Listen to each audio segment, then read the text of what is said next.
Metro News Hotline. Let's get to the important point of Ryan Nicholson's video game report, the music, which I absolutely love. Ryan, welcome back to the show, first of all. Well, I was here yesterday. Well, so. I know. I'm just trying to give you a good introduction here because I know nothing about today's video game report. And that's by design from you. I've already asked you twice about it. Yes. So give with like the deets. What do you got? All right. So this is going to be part report and part review because I've been making a lot of noise about Baulders Gate 3 in recent days. And we just got news that it is now the highest rated PC game of all time, according to Metacritic.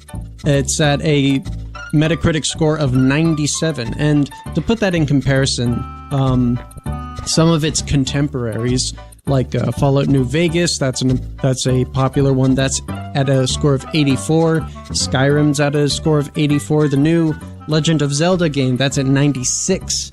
And they recently reached and surpassed 875,000 concurrent players, which is a lot. That's a lot. That's 875,000 people playing at the same time. And also, I think it's a very strong contender for Game of the Year this year, and it's got a great cast. Let me give you some names.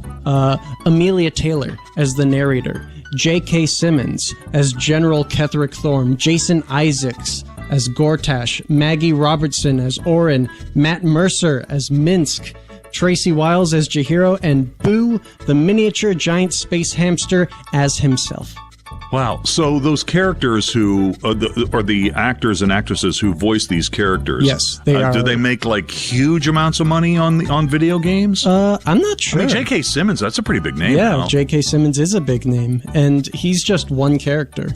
So I imagine they pay him a lot for it. All right, Coop, you got the trailer for this? Yeah, I do. Let's have it. I saved you. And I'm here to save you again. The parasites are merely a symptom of a greater sickness in Faerun. The infected hear the voice of the Absolute and believe it to be a god. How would you feel about helping me kill some evil bastards?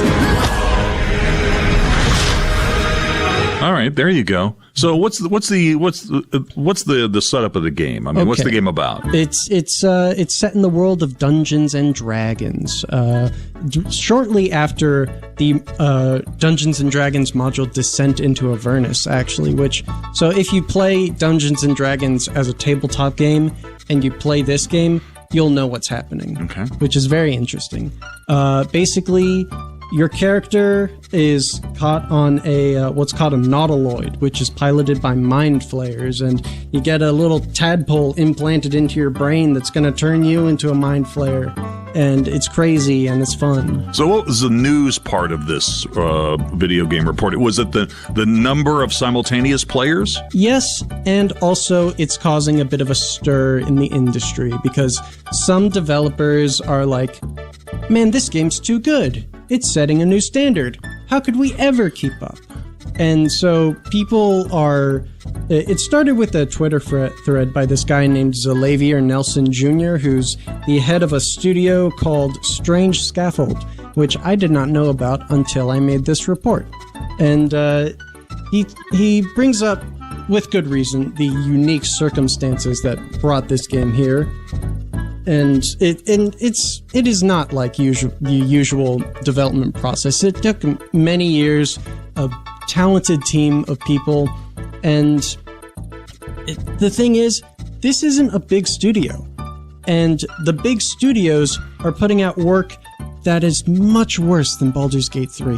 So to have a small studio bring out this revolutionary game, it makes us wonder, what are these big studios giving us? Why can't they be better? Why can't the industry evolve? Well, maybe we'll address that question in your next report. Yeah. Thank you. Appreciate it, Ryan. All right, that's the video game report. We do it occasionally in this time slot. Wednesday afternoon seems to be a good time, around 3:30-ish.